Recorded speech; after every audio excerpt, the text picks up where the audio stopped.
I will be taking that money and I will be exposing you for getting drunk underage girls on yachts and taking percentages of them. You will be going down, my brother. You will be going down. I never had any real problem with you until now, so you will be going down. Underage girls on a yacht, making them drink. I know everything about you, and I got... What everyone thought was just Young being salty after getting jumped by Jack might have actually been the start of something bigger, because this was the first time Jack was exposed as one of the worst humans walking this planet. And I know the internet always said that about Jack, but this time I'm not talking about him being a loud, obnoxious prick on camera like in this clip. Security, you mind stepping out over here? I need to speak to you. Yeah. Just come on out. I got you. Come on out over to right out here. How you know?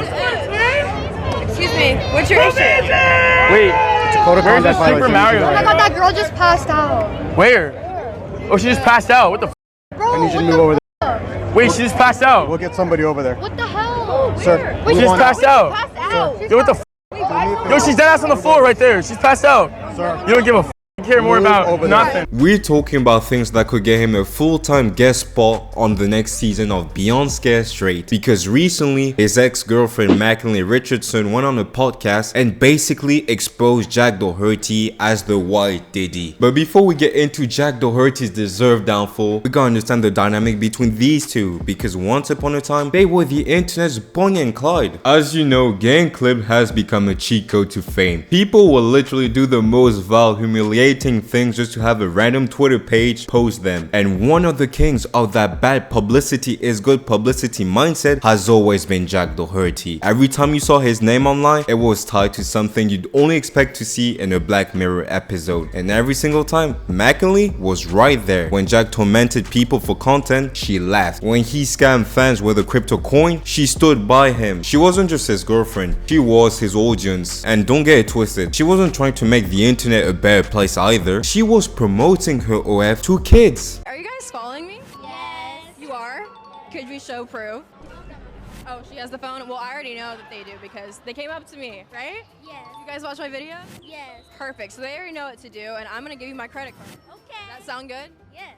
Okay, perfect. Okay, show the camera. And they watch my videos. I'm gonna take them shopping. There's your slime. I hope you enjoyed that. Follow McKinley. Follow, this could be you. I know goon wasn't a word when they wrote the Bible, but turning kids into gooners gotta be a capital sin. So when the internet found out they broke up because Jack was allegedly abusive, everyone was happy. Jack getting exposed for being a piece of shit, that's just Christmas before Christmas. Insane. Like, what the f? I can't believe what's happening right now. Girls are the fake it. You guys wouldn't even believe it. You guys get out of my house. I didn't let you. I didn't say you can come in. She's letting us in. She doesn't own this house. I didn't say you can come in my house. Her address I is don't on care. here. She's a resident here. I don't care. You guys aren't allowed in my house. We're not here to have a hard You guys aren't allowed in my house. Bro, you called the cops on me in my own house after I've done everything for you. I didn't threaten you, bro. Listen, I've seen a lot of questionable behaviors on the internet, but recording yourself in this context for content has to be enough to send you in a mental hospital. But little did I know how much of a DC villain Jack was. He's not dark side. But after hearing what McKinley said on that podcast, he's definitely a side character in Arkham Asylum. Michelle walked into the bathroom I was in. I was by myself. And she basically told me, listen, don't freak out, but Jack really wants you to start OnlyFans. And he said that there's no reason for you guys to be together if you're not helping. This whole time we thought McKinley started an OF account out of greed. Turns out she was forced into it. I know it sounds easy to dump everything on Jack. He's not here to defend himself, but I'm sure she's aware that if she lies, the Joker's assistant will reply. And she did say at first Jack was fine with her not doing it. He even respected her beliefs. It's like, it's against my morals. That's all I said. I was like, it's just the way I was raised. Like, I that's something not in the cards for me. They made her wifey material. Oh, I know you're my wife because you don't have one. But come on, do you really think a guy like Jack, who sees life as a huge monetization scheme, was gonna let morality block his bag? Because mommy and daddy raised you a little bit too well, he was gonna let millions of dollars each year slip away? If you have a little bit of common sense, you know the next thing he's gonna do is apply more pressure. Like, my parents, like, I can't even imagine what they would think if I did this. And he was like, your parents are gonna get over it, like, they're gonna realize how much money you're gonna make. And I was like, am I though? Like, I had no idea. I was like, am I gonna make money? I don't know. And they were like, you are going to be very well off. They were like, this is going to be the biggest success ever. And Jack was telling me, he was like, you're going to be, my main girl. Like, we can post together. We can finally act like boyfriend and girlfriend. That was the moment she should have left him, because it was clear he was not going to stop insisting until he saw leaks of you on Reddit. That was more than a red flag. That was a whole ass red planet. But unfortunately for McKinley, love and something else blinded her. Why was I with him? But he wasn't. He was amazing. And I want people to know that, like, I didn't put myself in a toxic situation, but he was so different in the beginning. And I know, like, what people see of him online, like, it's obviously negative and all this stuff, but that wasn't who I fell for. It was not that. It was a protector. It was a provider. It was someone that had respect for me. Jack and provider should not be put in the same sentence. But it's clear that at that time, McKinley was naive and inexperienced. That's how she got fooled by Jack's nice image. I don't even know how that's possible. He gave her attention, he gave her love, and most importantly, he gave her a lavish lifestyle. Let's not lie, this Itachi level genjutsu allowed him to trap McKinley in an illusion, which allowed him to have McKinley sign the OF deal in the most mind-blowing way. A move that would make a pimp named Slickback proud. Getting me to go to dinner and try to get me on OnlyFans, but it didn't work.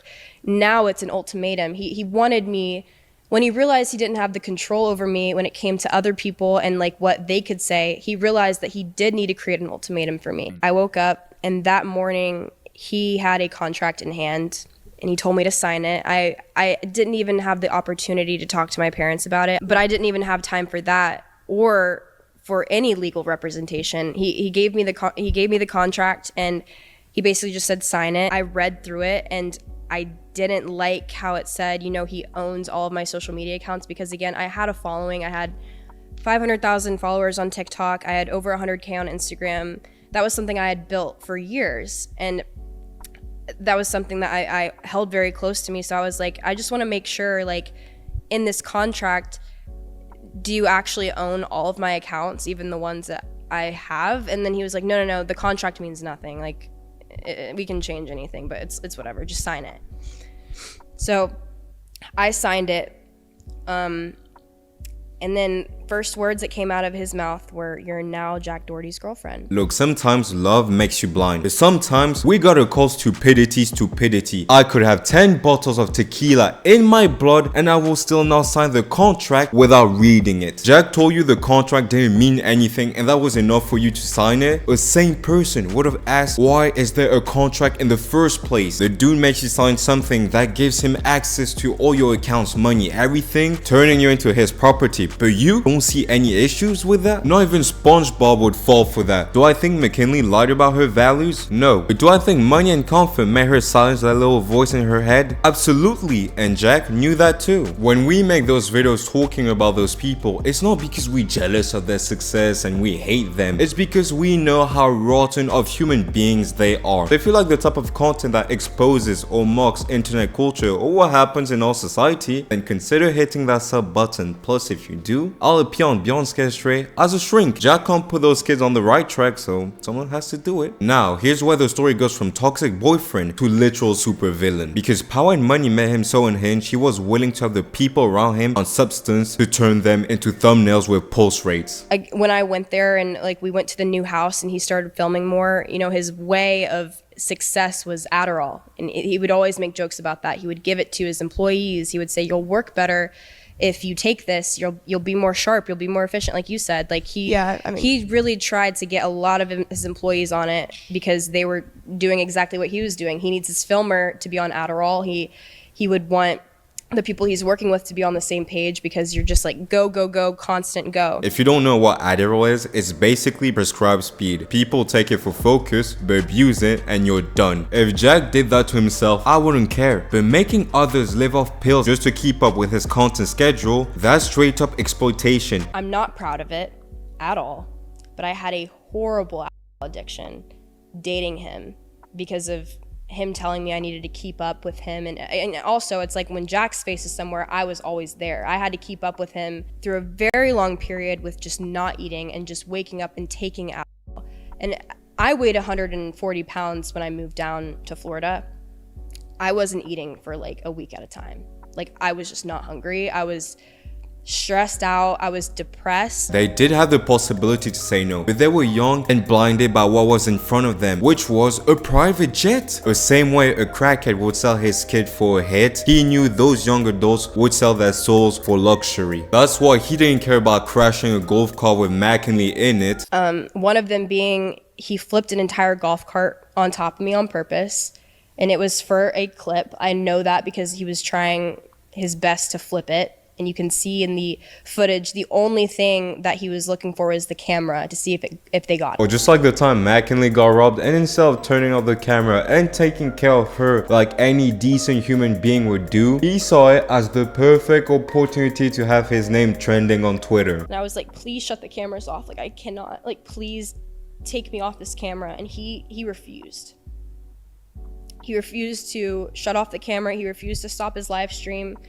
He was laughing about it, saying like, well, you're gonna wake up tomorrow and like you're gonna wake up to all these TikToks and like these viral clips. And I'm like, Jack, I don't care. I'm like, everything is content. Like, I don't know what isn't anymore. Like, even this, like, you can't just feel a little bit of empathy for me after going through that. That's why we have to call Batman. The man is putting the youth at risk for clicks, extorting all their money. He's moving in ways that would make born and raised on the streets pimps seek redemption. And he's from a loving family. Literally a berserk character. I also want to say that he didn't let me sleep. That was something that I think he did on purpose. He, every time I would try to go to sleep, he would wake me up and be streaming and playing music so loud. Like, I wouldn't go to bed until 3 a.m. and then he would expect me to wake up the next morning and work and film videos until the nighttime. And I tried so hard to get sleep and I couldn't. So I would sleep in sometimes, and then that's when he started to get more angry about how lazy and useless and replaceable I am. Under normal circumstances, no one with a hint of self-respect will put up with that kind of disrespect. But he's dragged them so low that he's become their only source of hope. And when you think someone is your only salvation, you'll endure anything. I was very insecure, and also he would, talk about my body and body shame me, constantly. That was something that I dealt with that for years. What did he say? He would just say like how ugly and skinny my body is and how he wishes I looked how I used to look. He would bring up my old Instagram pictures and say, I want you here. I don't necessarily think she was dumb. I think she was lost because money and love make a dangerous cocktail. McKinley's story isn't just about one bad relationship. It's a reflection of this generation. We all want to live big fast. Every time you go on social media, you got guys telling you you're worthless because you don't have $1 million in your bank account by the time you turn 21. You are judged by your followers, your lifestyle, your flexes. And somewhere in that race, people stop being people. They sell morals for engagement, their peace for clout, their soul for a thumbnail. But is money worth you tossing who you are away? And if you think it is, then I'm sorry to tell you that, but you either delete yourself or become that kind of monster. He had a hometown friend there that he had known. Staying with you. Staying with in the us house. in the house. Okay. We end up going to bed. And I just remember waking up and hand was in my pants.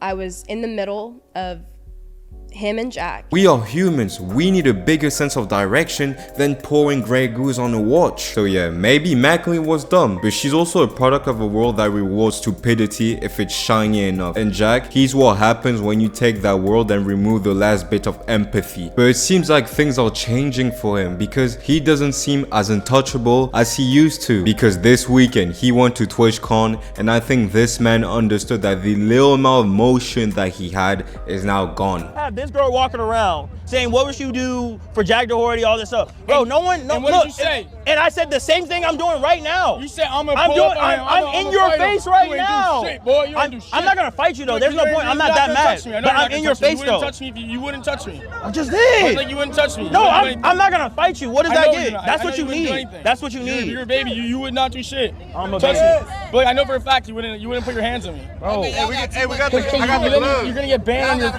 your main income maker right there. Jack, Boom. I got the Twitch? gloves. Twitch is not my main income. Well, then touch me. Do something. Why are you stuttering? You nervous? I'm not. No. Can I touch your heart? Yeah, you should. Damn! Why are you nervous? Wait. Why are you nervous?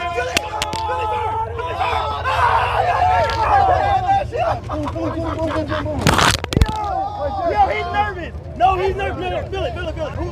Oh! This is an Adderall heart, mother. I'm late for life. You ain't do shit. You ain't do shit.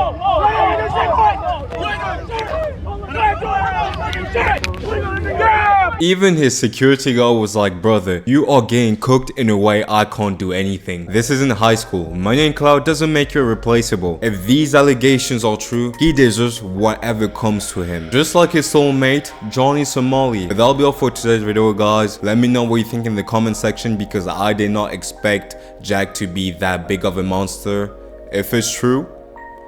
But I hope you had a great time watching this video, and I'll see you soon. But before we end this video, I know it's not good, but